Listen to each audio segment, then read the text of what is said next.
The best brains of the nation may be found from the last benches of the classroom.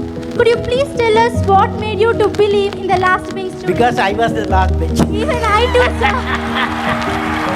Great teacher, a good teacher, his way of teaching, his way of interacting with the student, he doesn't care whether you are the first row or the last row. For him, everybody a student. For her, everybody a student. Okay? ये बात अलग है कि तुम नहीं बदले, जमाना बदल रहा है। गुलाब पत्थर में खिल रहे हैं, चिराग आंधी में जल रहा है। हेलो दोस्तों, आज हम बात करेंगे एजुकेशन के बारे में। पर पहले ये समझना जरूरी है कि एजुकेशन का असल मतलब क्या है, क्योंकि आज के दौर में जहां बड़े शहरों में 100 में से 80 इंसान एजुकेटेड है, वहीं गांव में सिर्फ 50 लोगों को पढ़ना लिखना आता है। ये वीडियो उन पेरेंट्स और स्टूडेंट के लिए है जो खुद तो नहीं पढ़ सके पर अपने बच्चों के सपने को पूरा करना चाहते हैं। लेकिन सवाल ये है, क्या वाकई में पढ़ने के बाद अच्छा जॉब मिल सकता है?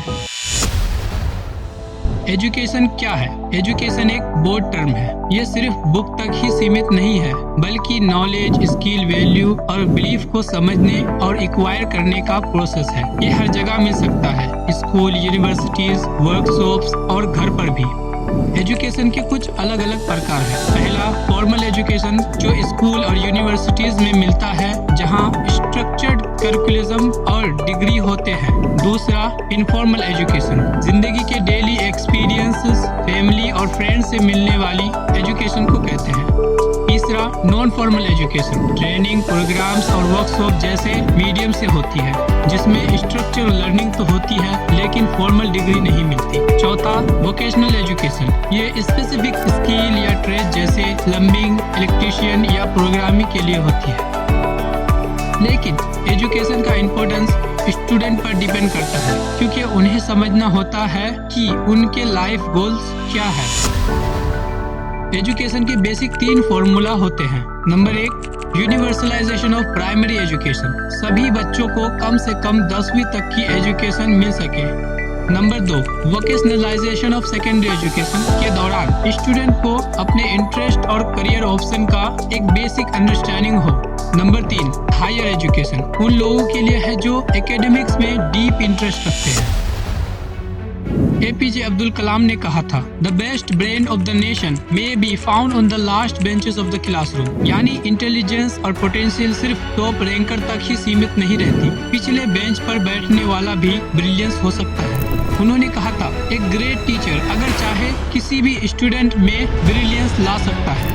एल्बर्ट आइंस्टाइन ने कहा था, एजुकेशन वो है जो स्कूल में पढ़ाई हुई चीजों को भूलने के बाद याद रहता है, उसे एजुकेशन कहते हैं। यानी ये एक ऐसी समझ है जो सिर्फ किताबों में सिमट कर नहीं रहती। तो दोस्तों, सच तो ये है कि एजुकेशन जरूरी है, लेकिन उसका असल फायदा तभी है जब उससे प्रैक्टिकल अंडरस्टैंडिंग और स्किल आए जो हमारे फ्यूचर में काम आए। आज हजारों लोग इंटरनेट पर सर्च करते हैं what to do after graduation. क्यों? क्योंकि एजुकेशन सिस्टम स्टूडेंट को सिर्फ डिग्री दे रहा है, क्लियर डायरेक्शन नहीं। NCRB का डेटा कहता है कि एक दिन में 34 स्टूडेंट एजुकेशन सिस्टम के स्ट्रेस की वजह से अपनी जान खो देते हैं। कितना आयरोनिकल है ना कि जो सिस्टम हमें अपलिफ्ट करना चाहिए, जिसके लिए वो बना है, वही कभी कभी प्रेशर का सोर्स बन जाता है। मैं ये नहीं कह रहा कि एजुकेशन गलत है, पर जिस तरीके से कुछ कोचिंग टीचर्स और कंपटीशन कल्चर ने बना दिया है वो गलत है। बोलते हैं, अरे पढ़ोगे नहीं तो जिंदगी में कुछ नहीं कर पाओगे। लेकिन ये जरूरी नहीं है सिर्फ किताबों में टॉप करने से जिंदगी भी टॉप कर पाए। अब वक्त है एजुकेशन के असली मकसद को समझने का, अपना गोल्स, अपने सपने को नई दिशा देने का। तो दोस्तों, अगर आपको लगता है एजुकेशन इम्पोर्टेंट है लेकिन सही डायरेक्शन में होना चाहिए, सही तरीके से होना चाहिए, तो इस वीडियो को शेयर करें और अपने थॉट कमेंट में बताएं। ये बात अलग है कि तुम नहीं बदले, जमाना बदल रहा है। गुलाब पत्थर में खिल रहे हैं, चिराग आंधी में जल रहा है। यही जुनून, यही ख्वाब मेरा है, वहाँ चिराग जला दूं जहाँ अंधेरा है।